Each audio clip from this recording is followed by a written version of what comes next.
Hello, welcome back PlayBASIC coders. You guessed it, another day, another Wolfenstein 3D demo. Okay, shoot me. Let's just run it. We've got floors, ceilings, walls, all the regular stuff. Runs pretty well, but the capture's killing our frame rate, unfortunately, but that's what happens in the big world. We've got a few render modes and we'll pick through them initially just to show you what's happening. So the scene's drawn in two passes. The floors are separate pass from the walls. If we just flip through the floor modes, what we're seeing here is that the floor is cut up into, the closer you are, the closer the wall fragments are, the floor fragments are to the camera, the more subdivided they become. So what I'm saying is the sampling of the floor is much more detailed. These small points here allow us to hold perspective better. If we didn't do that, you'd get shearing all over the place. Now the walls actually, the floor's cut up into small grids, so we're taking the larger tile, cutting it up into a pair of two grids. So it could either be, if it's far away from the camera, then it's not actually cut up at all. Because at that point down here, you really got a very fine slither of a texture anyway, so it's not really worth cutting them up. As you get closer to the camera, we're subdividing that area more and more.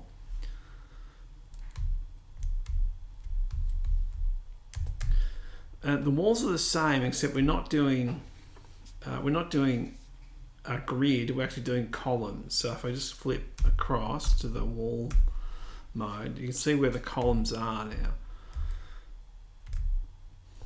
So when I go back here, these ones here are not subdivided at all. They pretty much happen to be facing the camera at this point, so there's no shearing. As we get closer, we can see it gets cut up into finer and finer, smaller details. That's what helps to keep our perspective as we get close to the objects. One other thing I added to this was depth queuing. So if we go through for the walls and floors are separate, so we can do them independently of each other. That's the depth queue map for the floor. So that's the wall mode. There's a bit of an issue with this, but this one's caused because of the subdividing.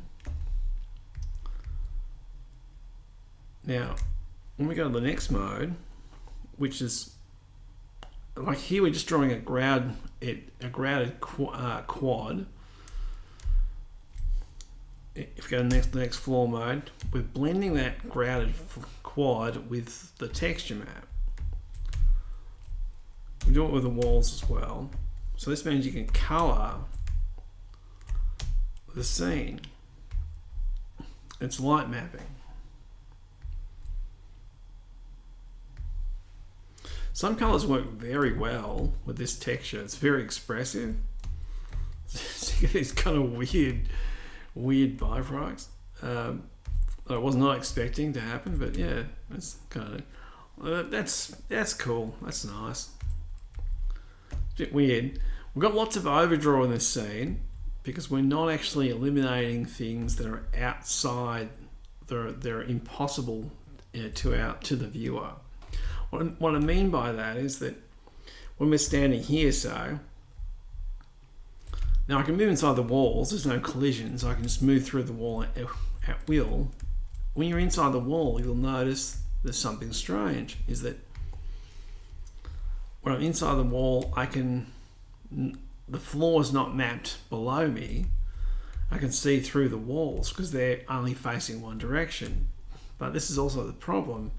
When I'm over here in this hallway and I turn this direction, everything behind that wall is being drawn. All of that stuff is being drawn. That's a lot of overdraw. And since we're drawing the scene twice anyway, we're drawing the first texture map pass, we're drawing the texture map pass, and then we're going through and multiplying every pixel in that with a ground shade overlay of it.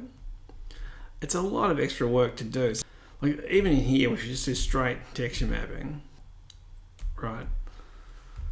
We're still drawing those extra things behind stuff. So stuff we can't see is being rendered regardless of whether we can see it or not.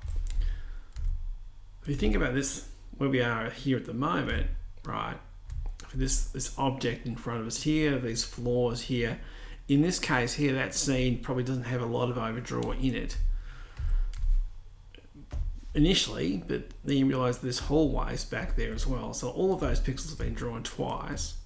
It's not just the pixels being drawn twice, it's you've got rotation operations being applied to those things, Z sorting, a whole bunch of things are happening. It's not very complicated, the actual program. Let's turn the mapping on again, queuing it. Ooh, what's cute, isn't it?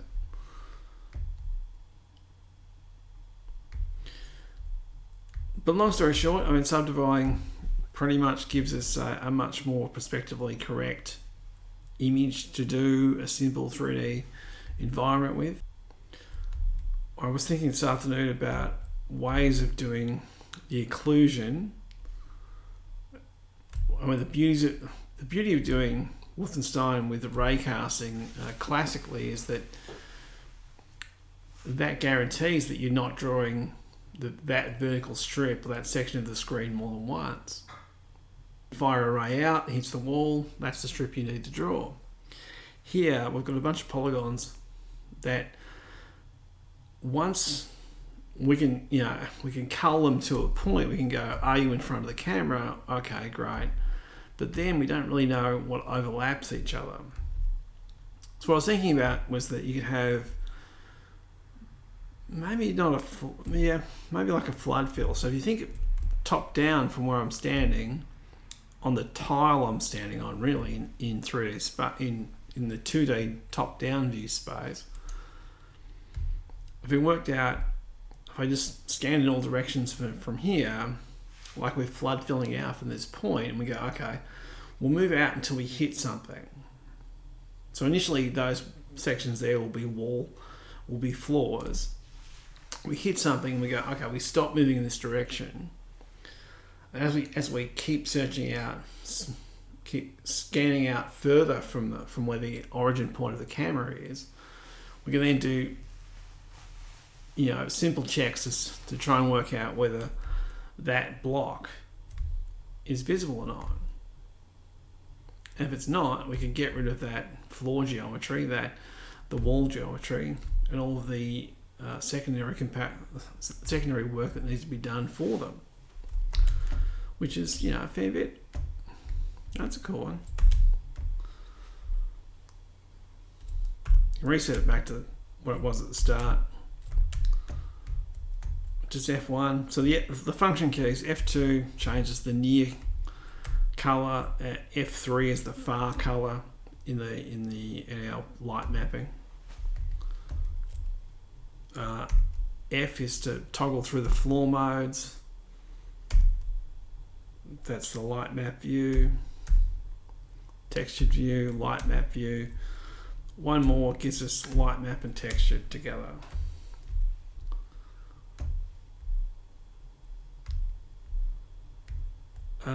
At the moment, what this actually does is it takes the entire environment and rotates and projects that to the camera.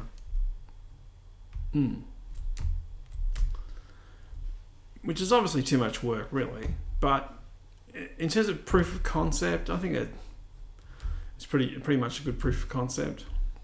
Okay, let's have a quick look at the code. I'll post the code in the boards. You can pick through it whenever you want.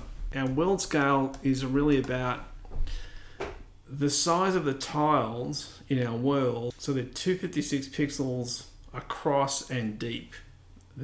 Of these, you can think of the map as being vertical columns. If there's no tile there, it's a floor. If there is, it's a vertical column. These are flags about what face of what tiles is visible, which is used later on to eliminate faces that are shared. Here's our map read, just a simple 2D map. So down the bottom here, if I look at it, what I was talking about before about eliminating faces that are shared. So a 1 in the map represents texture 1. That would be a wall. A 0 is just nothing, so that would just be floor only. You can have, at the moment there's no support for other textures or whatever, but you can add that yourself or whatever. There's no MIP mapping as well. We've got no kind of other effects to help with reducing the workload as it's being rendered. But if you look here, we've got these blocks here. So when you have two blocks beside each other, there would be a left and right wall of both of those blocks that are shared. Neither of them ever needs to be rendered. So we just can eliminate those in a pre-pass, which is what the very top here is doing. So we've read the map. We're picking through now the map to work out what edges of each tile are actually facing out that would be visible if the camera was if they're in front of the camera. Things that are shared get eliminated. That helps reduce the workload quite a bit actually, but we still need to go further and actually eliminate work that's completely occluded by foreground objects. This doesn't do that. So we've got a camera which is really just used for the sorting of the walls, some scene information about the near and far color, the render mode, some single arrays to handle our vertice and polygon cache, and the main loop. So main loop is we're just clearing the screen to our far deep depth color. I'm actually just fading that by 50%. We'll do it by 75. We're building the floor map relative to the player. Think of the player as being the camera, really. Go down here. We've got pretty simple logic, really. We're stepping through the map. We're going, is this tile a wall fragment? If it is, we just avoid this completely, we jump over this and we continue the loop again. But this is just a nested loop. Obviously you could probably think of a way of eliminating some of the work, but you know, maybe that's what you could do later. Okay, so here, if we're looking at a tile and it's a floor tile, there's no wall defaults of being a floor and a ceiling. We grab the center of this tile and we go, okay, let's get a distance from the player to here. And if that distance is greater than our clipping view, a radius of 2000, we'll just chuck it. We just throw it away and get rid of it. So we're eliminating some of those things, but we could do this better by cropping in the region we look at initially and not really doing the depth check there. Because obviously, you know, the bigger this map got, the more work you're pushing through that for really no reason, isn't? You know, if the map's 100 by 100 and you can only see, you know, at max, let's say it's, you know, a 10 by 10 sub-region of that map, there's no point passing the whole map through that just in order to come up with a small subset, you know. Way too much work. Sorry, there's not too much work to do that, but that's just the way it's written for the sake of time. Anyway, so we get through here, we've done a quick check to see if this block is within our range here, which is 2000 units, pixels, whatever you want to call them. I would compute the X and Z coordinate of this particular pixel relative to the player. So where the block is in space, it's not rotated, but we now know the displacement of where this thing is. We use the distance, and we work out our scaling factor between, as in, if it's far away, we scale it a small amount. If it's near, we scale it a little bit. I'll show you that in actual action. So if you see just force scale to be 1, it will never subdivide the floors. We get this.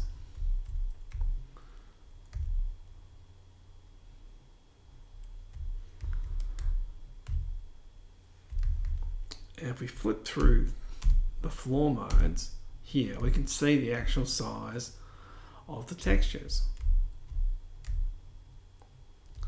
We don't have enough precision to actually represent the floor prospectively.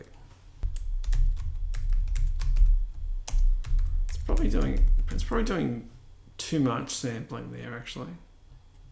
Anyway, so we just divide from where we are the distance by 500, and then we go, okay, we'll have 4 possible ranges, and then we'll have that as the divider of the texture step. So to render any grid on the ground, we're rendering a small grid. We're just a linear stepping across. We're going, okay, what's our scale? Well, let's step from here to that scale. We're working down the Z coordinate and the X coordinate and computing the U and V coordinates, which is the coordinates in texture space. Whereabouts on the floor texture we want this small fragment to be from. And we're dumping out these vertices. And this is what I mean about using a cache. I'm just using a floating point array with just a fixed offset. Every 3 indexes is a vertice in this buffer. That's all it is. And then for every vertice I dump, I'm dumping a polygon, which I'm going to later then render this thing here. I just need some information about the top left-hand coordinate of where on the texture this thing is, and the size of the texture, the UV coordinate in here. So I don't need to store all 4.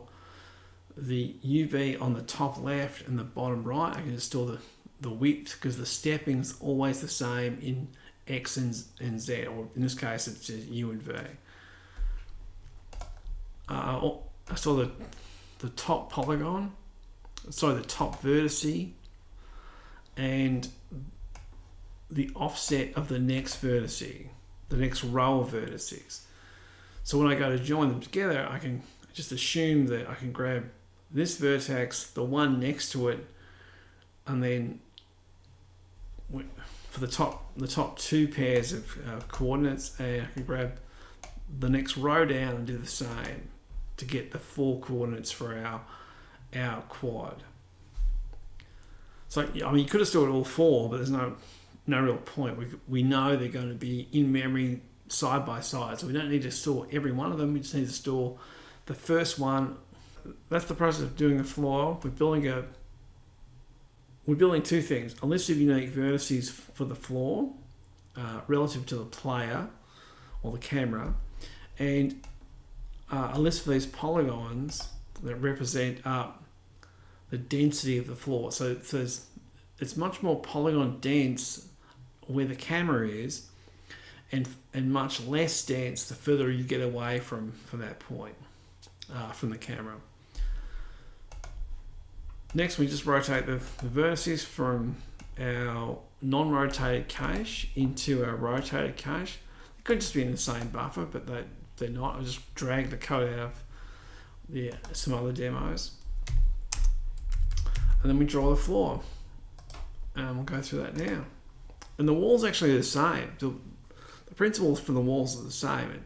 It's slightly different because it doesn't cut up the tile. It cuts the walls into columns, so there's less vertices and less polygons. But the principle's the same anyway. So to draw these things, we just pass in the number of polygons that we know were in the floor list that were created earlier to us. They're all stored in this cache. This cache has a particular structure, so we've got the first value in this polygon is the it's the U coordinate. The next one's the V coordinate. That's the texture step. So with this, we can calculate. This is the top left-hand coordinate of the texture, and we can add this to both U and V and get the bottom right. We grab the location of the vertices. This is the top left vertice conceptually, and the top right. Can do an earlier eject here and go, is it behind the camera? If it is, chuck it away. Get the next one. Is that behind the camera? Chuck it away. Grab our rotated screen coordinates for verts 1 and 2. Grab the next pair of verts, which are going to be the bottom 2 of this rectangle. Same process pretty much. Eject it if it's behind the camera. We just throw that polygon away. There's no clipping in this demo. We check if points 3 and 4 are behind the camera. If they are, just eject them. Move on to the next one. We'll grab the screen coordinates if they are. Do a bit of screen space here just to check if this polygon is way off camera. We don't really want to be doing any more work on it. Just check it, see if it's off screen, get rid of it. If it is off screen, get rid of it. Like the render engine will do that anyway. And I'm sort of in two minds sometimes whether this is actually worth it or not. It seems to be in this case, but I'm not 100% sold on it. If we get past this, we know that this polygon is actually on screen, fully on screen or partially on screen, but part of it is on screen. So we grab its Y coordinates. We know its UV coordinates from up ahead. We just unroll them here. We don't really need to do that, but okay. And then I make a second version of the Y coordinates flipped. So we can draw the roof from the floor. So in this case here, we end up with just two draw polygons to do a quad, which is the flashing color subdivided floor. Method 1 is the texture map floor, normal texture mapping. Method 2 is the light map. And method 3 is just the two things combined, 1 and 2 combined. So we're drawing this, and then we're drawing that over the top. So this actually gets alpha blended over the top of the background. So we're using a multiplication to do that. That's what this mode here is. It's 2048. And that's pretty much it. That's the whole process. That does floors. Now, walls are the same. Walls are the same process, but I'm storing less data, and the structure of the wall polygons is slightly different. I'm just storing what I need to store, and the rest of it I couldn't care less about. Now, you actually can, here's a crazy thing about this, you can rotate this in all with 6 degrees of freedom, but you won't get a scene that's actually prospectively correct. The floors will work okay-ish. The roof won't, because the roof is just a mirror of the floor, so that's not going to work. But here you go.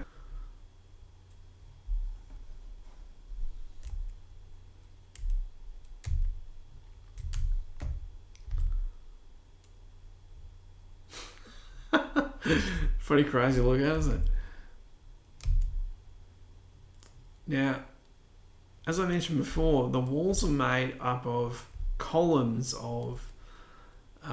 they're sampled in columns. Now, to make this whole perspective better, you'd have to do what you did for the floors to the walls to make sure that when they're viewed from arbitrary angles or up near the camera or at right angles to the viewer, we don't get that horrible shearing.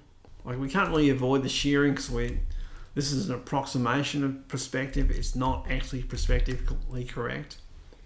We're trying to get the eye to believe that it is, even though it's not. Build walls, and we rotate them, and we draw them.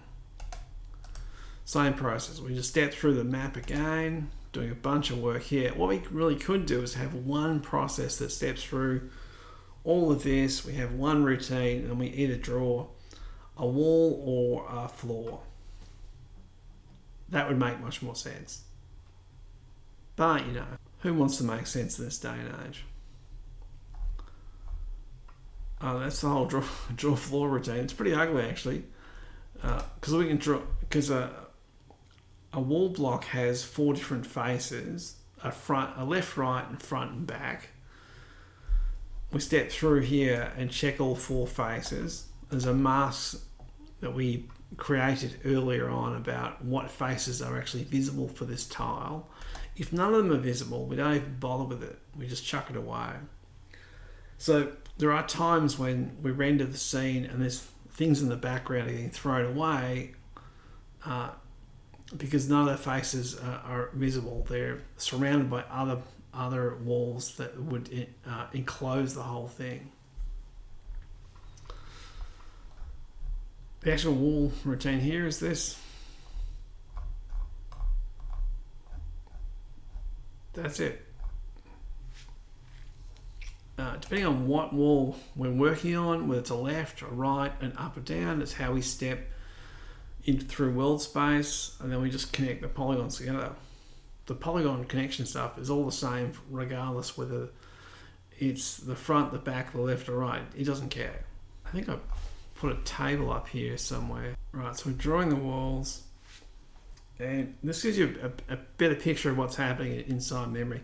When a wall is drawn, let's say it's divided into 4 chunks, into 4.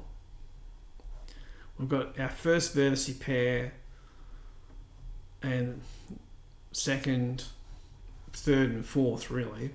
We end up with 8 vertices, but so when we make a polygon, I'm just storing this top coordinate, and then I know the next vertice after that is the one below it, and the one after that is the one of the next column. So I'm just making that common assumption about, so I don't have to store them every time I write the polygons out. The render stuff here is all the same. We've got a default mode for rendering our little quad with our sort of flashing color thing in it, our textured mode, our light map mode, and if we have both texturing and light map enabled, we add our render mode to do alpha mult, and that will multiply the pixels from the quad, the ground quad, over what's already there, which is how light mapping works, by the way. Let's run the demo one more time. Let's play with those light mapping things. Ooh. Yeah. Oh yeah, isn't that lovely? You gotta have fun doing this stuff, because really it's a lot of boring, tedious work, and you know, people don't pay any attention to it. They're just like, well, oh yeah, whatever. Oh. Sorry, it's very frustrating. There you go. Bit of this, bit of that. Oh, I like the purple. Purple's very cool. Not so happy with the green there. Oh, that's probably better. A bit of pink. Yeah. Oh, that's a good one. That's fantastic. It would mean that the near colour is mostly red. So we look at the, yeah, it's more of a warm pinky colour. The walls aren't quite right, really. I'm sort of light mapping the fragments here. I probably should do just each wall. There's a bit of an issue there with like the fill convention here. So you see there's some pixels in there that will be missed, and as we take the polygons there and we cut them down and splice them up like that, there's going to be some rounding here and there. It's slightly different where the coordinates are, so that's it's one detrimental thing about it. That's a nice colour, I like that.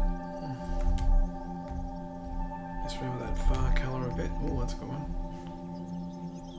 It's kind of an Aliens vibe, isn't it? Well, a bit. hope you enjoyed this little walkthrough. It's kind of fun making them. It's a bit frustrating sometimes that no one seems to make much out of them, but it's been nice to demonstrate some things about PB that have been there for a long time, but wow, that looks really good. Whatever that colour is. That's nice. That wouldn't have come to my mind about setting the light maps to that. It's kind of fun just having the walls. This is more like a traditional wolf. The older demos do that. The roof and floor back in. Okay, I hope you've enjoyed a little walkthrough. Of course, if you like the video, like it. If you want to learn more about coding, or more about programming in general, or more about PlayBASIC and PlayBASIC 2 coming up soon, subscribe. Thanks for your time. I'll see you next time. Bye.